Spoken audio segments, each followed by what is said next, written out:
मेरी जेठानी इस दुनिया में नहीं थी। इस घर में मैं और मेरे जेठ जी रहा करते थे, क्योंकि कुछ महीने पहले ही मेरे पति का भी एक्सीडेंट हो चुका था, जिसमें उनकी मृत्यु हो गई थी। उसके बाद घर में सिर्फ दो ही लोग रहा करते थे, मैं और जेठ जी। एक दिन जेठ जी बोले, मेरे कमर में दर्द हो रहा है, अगर तुम थोड़ी मालिश कर देती तो शायद मुझे थोड़ा आराम मिल जाता। फिर मैं अपने जेठ को अपने बिस्तर पर ही लिटा दी। इसके बाद जो हुआ उसकी आप कल्पना भी नहीं कर सकते, क्योंकि इसके बाद मेरी ज़िंदगी पूरी तरह से बिखर गई थी। हेलो दोस्तों, आज की इस कहानी में आप सभी का स्वागत है।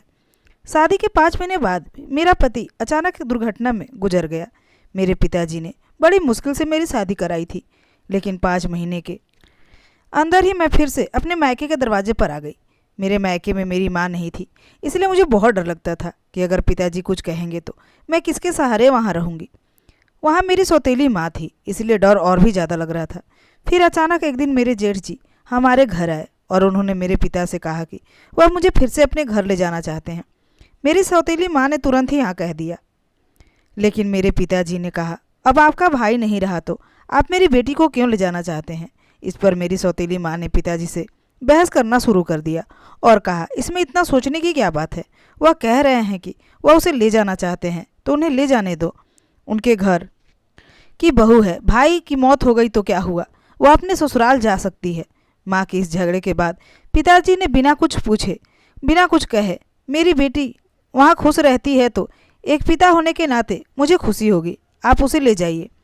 फिर मेरे जेठ ने मुझसे कहा, चलो अपने कपड़े वगैरह ले लो। मैं अपनी सौतीली माँ के अत्याचारों से तंग आ चुकी थी, इसलिए मैंने अपने ससुराल जाने का ही फैसला किया। वहाँ पहुँचने के बाद मैं अपने कमरे में कपड़े बदल रही थी, तभी मेरे जेठ कमरे में आ गए और कहा, जरा चाय बना लाओ। मैं किचन में जाकर चाय बना लाई। चाय पीते हुए उन्होंने कहा, तुम्हें पता है इस घर में मैं बिल्कुल अकेला हूँ, मेरा कोई भी नहीं है, इसलिए मैं तुम्हें यहाँ लेकर आया हूँ ताकि मुझे लगे कि मैं यहाँ अकेला नहीं हूँ। जेठ जी बोले, और तुम्हारी माँ तुम्हें मायके में कभी शांति से नहीं रहने देगी। इस तरह कुछ दिन बीत गए।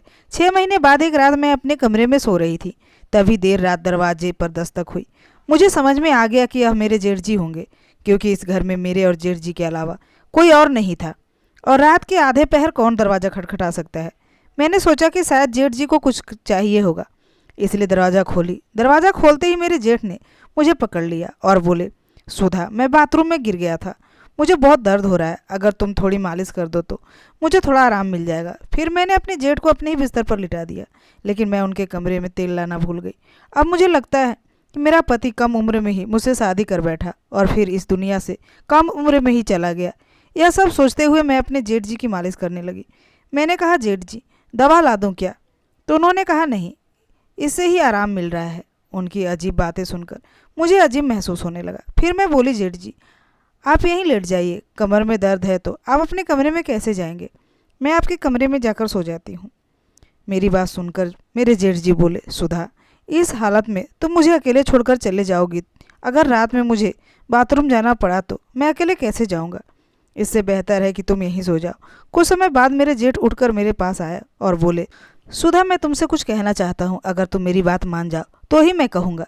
उनकी इस बात से मेरा दिल बेचैन हो गया। मैं चिंतित होकर बोली, क्या बात है? मेरे जेठ जी थोड़ा हंसकर बोले, आज की रात मैं तुम्हारे साथ बिताना चाहता हूँ, क्योंकि अकेले अकेले अब अच्छा नहीं लगता। मेरी पत्नी के मरने के बाद मैंने सोचा कि फिर से शादी करूँगा, लेकिन फिर सोचा कि क्या पता दूसरी शादी के बाद भी मुझे पत्नी का सुख मिले ना मिले, इसलिए मैंने तुम्हें इस घर में लाया।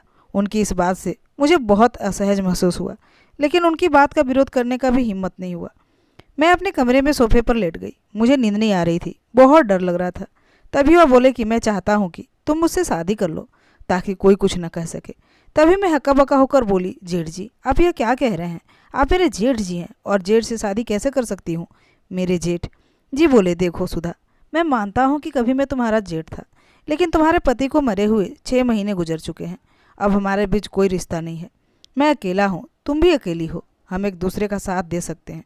उनकी इस बात को सुनकर मेरा मन विचलित हो गया। मैं कुछ कह नहीं पाई। मैं बहुत परेशान हो गई और सोचने लगी कि एक तरफ सौतेली माँ का अत्याचार, दूसरी तरफ जेठ का अजीब व्यवहार। रात बीत गए और अगले दिन सुबह मैं अपने जेठ की बातों को बहुत सोची, अपनी ज़िंदगी के बारे में भी बहुत सोचा। जेठ का प्रस्ताव मुझे असंभव लग रहा था, लेकिन वास्तविकता मुझे कुछ निर्णय लेने पर मजबूर कर रही थी। फिर मुझे ख्याल आया कि मैं अपने पिताजी से जाकर बात करती हूँ, लेकिन यह सब बातें खुद के पिताजी से कर पाना जरा मुश्किल लग रहा था। मुझ में हिम्मत नहीं हुई, क्योंकि मुझे पता था कि पिताजी से बात करने के बाद मेरी ज़िंदगी में नई समस्याएं आ सकती है।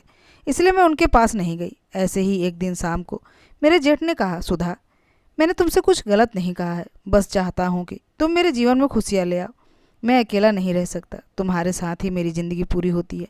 दोबारा जेठ जी से ऐसी बातें सुनकर मैं अंदर से कांपने लगी और कुछ बोल ना पाई। थोड़ी देर बाद जेठ जी खुद ही बाहर चले गए। ऐसे ही मुझे ससुराल में और कुछ दिन बीत गए। कुछ दिन बीतने के बाद मेरे जेठ और मेरे बीच एक अजीब सा संबंध बनता चला गया। मेरे जेठ ने मेरे प्रति भावनाएं जाहिर की थी। उन्होंने मेरे जीवन को एक नई दिशा में मोड़ दिया था। जब भी मैं सोने को जाती तो उनकी बातें मुझे परेशान करने लगती थे कि मेरे साथ रहने से उन्हें अपने अकेलापन का एहसास नहीं होता, और वह चाहते थे कि हम दोनों एक नई जिंदगी की शुरुआत करें। उस रात की बातचीत के बाद मैं खुद को बहुत असहज महसूस करने लगी। मन में कई सवाल उठ रहे थे। क्या यह सही है? क्या यह समाज के नियमों के खिलाफ नहीं होगा? लेकिन कहीं ना कहीं मेरे दिल में यह बात भी थी कि शायद मेरे जेठ सच में अकेलेपन से जूझ रहे हैं। मैं बहुत सोच विचार करने के बाद उनसे बात करने का फैसला किया। एक रात मैंने जेठ के कमरे का दरवाज़ा खोला तो जेठ जी मुझे देखकर थोड़ा हैरान हुए। मैं अंदर गई और बोली, जेठ जी, मैं आपसे कुछ बात करना चाहती हूँ। मैं थोड़ी हिम्मत जुटाते हुए बोली, जेठ जी, मैंने आपके प्रस्ताव के बारे में बहुत सोचा। मैं जानती हूँ कि आप अकेलेपन से जूझ रहे हैं और एक साथी की ज़रूरत महसूस कर रहे हैं, लेकिन इस रिश्ते के लिए एक शर्त है। हमारे बीच हमेशा सम्मान और प्यार का रिश्ता रहेगा। उन्होंने मेरी बात को ध्यान से सुना और थोड़ी देर बाद कहा, मैं तुम्हारी शर्त मानता हूँ, तुम्हारे सम्मान को हमेशा बनाए रखूँगा। उनकी यह बात सुनकर मेरे दिल का बोझ थोड़ा हल्का हो गया। मैंने उन्हें अपनी सहमति दे दी। फिर कुछ दिनों बाद हमने एक मंदिर में शादी कर ली। शादी के बाद मेरे लिए बेहद चुनौतीपूर्ण रहे। गांव में लोग बातें बनाने लगे, रिश्तेदारों ने हमसे दूरी बनाने शुरू कर दी, लेकिन हमने इस सब की परवाह किए बिना अपने जीवन को आगे बढ़ाने का फैसला किया। हमारे रिश्ते में धीरे धीरे प्यार और समझ बढ़ने लगी। ससुराल में पहले जहां मैं खुद को असहाय महसूस कर रही थी, वह अब घर मुझे अपना लगने लगा था। जेठ ने मेरे लिए हर संभव प्रयास किया ताकि मैं खुश रह सकूं। उन्होंने मेरी हर छोटी बड़ी ज़रूरत का ध्यान रखा और हर ख्वाहिश पूरी की। वह हर दिन मेरे लिए कुछ ना कुछ खास करने की कोशिश करते थे। कभी मेरी पसंदीदा खाना चीज़ें लाते, कभी मेरे लिए नई साड़ियाँ खरीदते। धीरे धीरे मैं भी उनके प्रति एक अलग एहसास महसूस करने लगी। हम दोनों ने मिलकर एक नई ज़िंदगी की शुरुआत की। जेठ जी अब मेरे जीवन का एक अभिन्न हिस्सा बन चुके थे। हमारे बीच का रिश्ता अब सिर्फ जेठ और बहू का नहीं रहा, बल्कि दो दिलों का एक मजबूत बंधन बन गया था। वह मुझे हर उस समय का सहारा देते थे जब मुझे उनकी ज़रूरत होती थी। उन्होंने मुझे फिर से हंसना सिखाया, जीवन को नई नज़रिए से देखना सिखाया। शादी के कुछ महीने बाद मैंने महसूस किया कि हमारे बीच का यह रिश्ता मुझे एक नई दिशा में ले जा रहा है। हमने मिलकर कई मुश्किलों का सामना किया और हर बार एक दूसरे का साथ दिया। जेठ के साथ मेरे इस नए रिश्ते ने मुझे जीवन के कई नए पहलुओं सिखाए। उन्होंने मुझे यह एहसास दिलाया कि जीवन में अगर साथी सही हो तो कोई भी मुश्किल इतनी बड़ी नहीं होती कि उसे पार न किया जा सके। समाज ने बहुत कुछ कहा, लेकिन हमें अपने फैसले पर पछतावा कभी नहीं हुआ। हमारे रिश्ते में धीरे धीरे एक नए तरह का प्यार और सम्मान उभरने लगा। मुझे एहसास हुआ कि कभी कभी जीवन हमें ऐसे मोड़ पर ले आता है जहां हमें अपने फैसलों पर पुनर्विचार करना पड़ता है। आज मैं अपने जेठ जी के साथ बहुत खुश हूँ। दोस्तों, ये थी आज की कहानी। कहानी पसंद आई हो तो वीडियो को लाइक करके चैनल को सब्सक्राइब जरूर कीजिएगा। धन्यवाद।